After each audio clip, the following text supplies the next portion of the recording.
Bonjour et bienvenue dans le Buzz TV Orange TV Magazine. Mon invité du jour est l'une des figures incontournables de D8. Journaliste, présentateur, directeur des magazines, de l'info, beau gosse de surcroît. Décidément, il a tout. Il se met chaque semaine en quête d'actualité pour un public de plus en plus nombreux à suivre ses reportages. Bonjour Guy Lagache. Bonjour.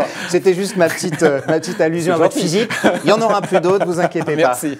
J'ai juste une première question qui me vient comme ça, que ce soit dans Capital à l'époque sur M6, en quête de solutions, en quête d'actualité sur D8, on a toujours l'impression que vous êtes en quête de quelque chose. Ah bah oui. Moi, je voulais juste savoir d'où vient cette obsession, mais acharnée, pour les enquêtes, le décryptage. C'est votre fibre de journaliste, tout simplement? Ouais, et puis parce qu'en fait, j'ai pas été très bon élève quand j'étais petit, et donc je me suis rattrapé en ayant toujours besoin de comprendre comment le monde fonctionne autour de moi, parce que j'ai besoin, comme j'espère la plupart des Français, besoin de comprendre comment ça marche, quoi, tout ça. Et donc c'est pour ça que la façon de traiter l'actualité est celle-ci, c'est d'essayer d'être le plus pédago possible, en étant le plus haletant possible dans la façon de raconter les histoires. Alors, haletant, vous l'êtes, puisqu'Enquête d'actualité réunie, c'est à peu près 800 000, je donne une moyenne téléspectateurs, vous êtes au-dessus des 3% de part d'audience, même un record de plus d'1 million avec l'enquête sur le Front National. Absolument. Vous aviez plongé au cœur d'une section du Front National.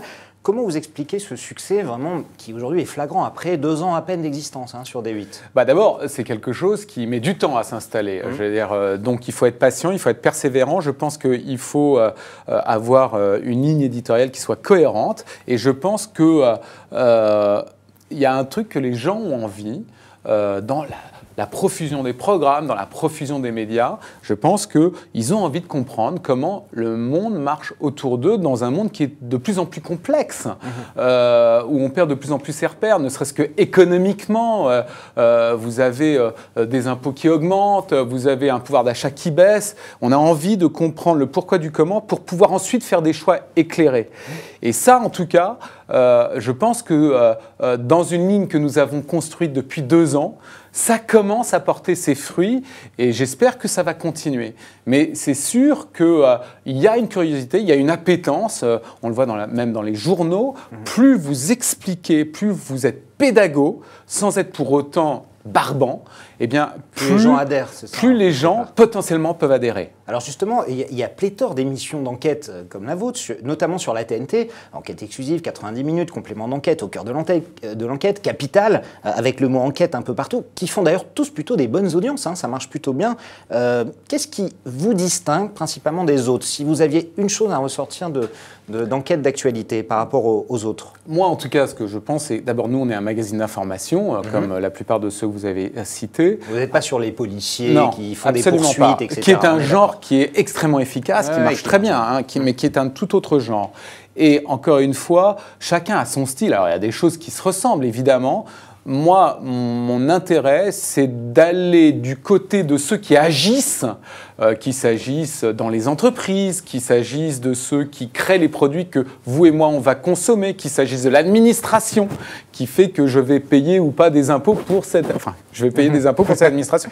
D'être dans la tête et dans la vie de ceux qui agissent pour comprendre comment... eux, ils font bouger cette société et ainsi d'être du point de vue de ces gens-là. C'est de raconter la vie des gens qui agissent en coulisses et qui font que je suis un consommateur, que je suis un citoyen, que je suis un étudiant ou que je suis un parent d'élève.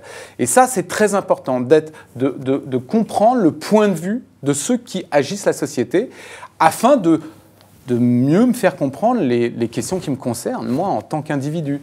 Voilà, donc moi, c'est ça et de comprendre derrière ça les enjeux.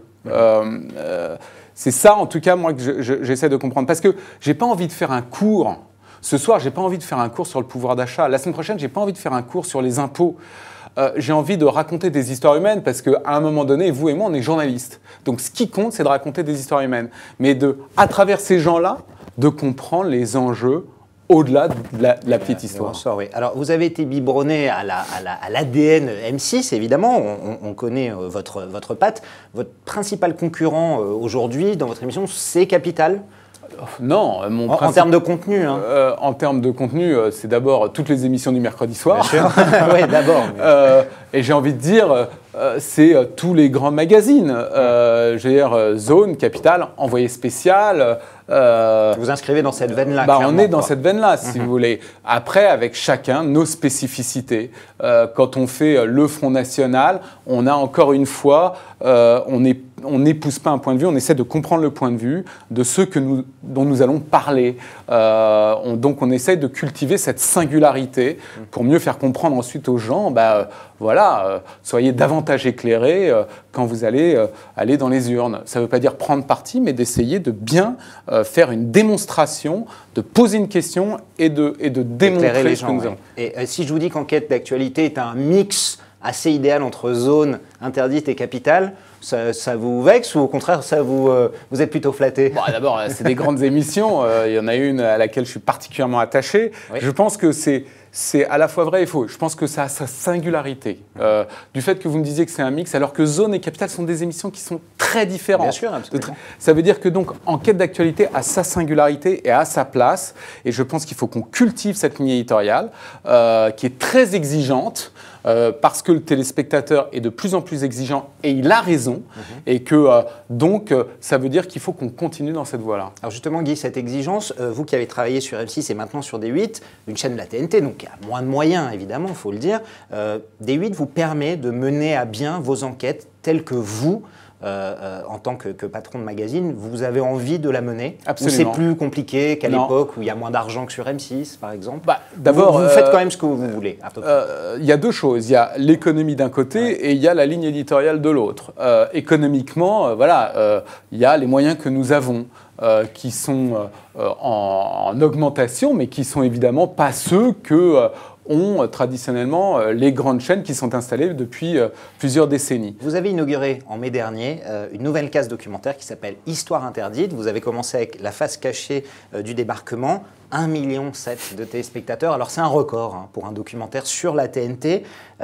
J'imagine que vous allez continuer sur votre lancée. Absolument, on est très fiers parce que on a inauguré un genre qui était jusqu'à présent surtout préempté par le service public et on s'est dit, est-ce qu'avec notre regard sur l'actualité, on ne peut pas le transposer sur l'histoire contemporaine, c'est-à-dire appliquer les méthodes d'investigation journalistique sur l'histoire contemporaine, comme si l'histoire contemporaine avait lieu aujourd'hui, et ainsi rapprocher du citoyen l'histoire, entre guillemets, en noir et blanc. Et on est ravis parce que les secrets, les petites histoires dans la grande. Et encore une fois, avec les enjeux qu'il y a derrière.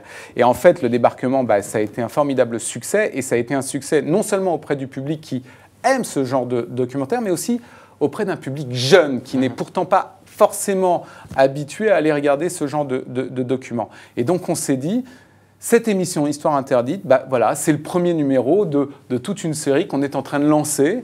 Alors sur quoi vous travaillez pour la suite? Alors c'est un peu compliqué d'en parler parce que évidemment on est en train de travailler très activement. Et, ça va arriver bientôt ou pas oui, la rentrée, dans les quelques mois qui viennent, là on est en train de travailler activement, on est en tournage sur un document qui à mon avis va être très fort, qui concerne une période de l'histoire qui nous préoccupe tous, parce que c'est lié à des choses que nos parents ou nos grands-parents ont bien connues. Et dedans, il va y avoir un certain nombre de révélations parce qu'on essaie de questionner les choses, encore une fois, comme si l'histoire se passait maintenant. Alors Guy, 2-3 questions sur l'actualité qui vous concernent pas directement, mais Capital sur M6, juste un petit mot. Emmanuel Chin, 16 ans d'antenne, vous 9 ans, Thomas Soto 3 ans. Est-ce que ça veut dire que François-Xavier Ménage va faire qu'une seule saison? Non, on a l'impression que l'animateur dure de moins en moins longtemps à Capital. C'est complètement fou. Non, mais j'espère, en tout cas, je donne longue vie à François-Xavier Ménage, que je ne connais pas et que je n'ai pas vu à l'antenne. Donc, je vais si vous aviez juste un petit conseil à donner aux petits nouveaux qui arrivent?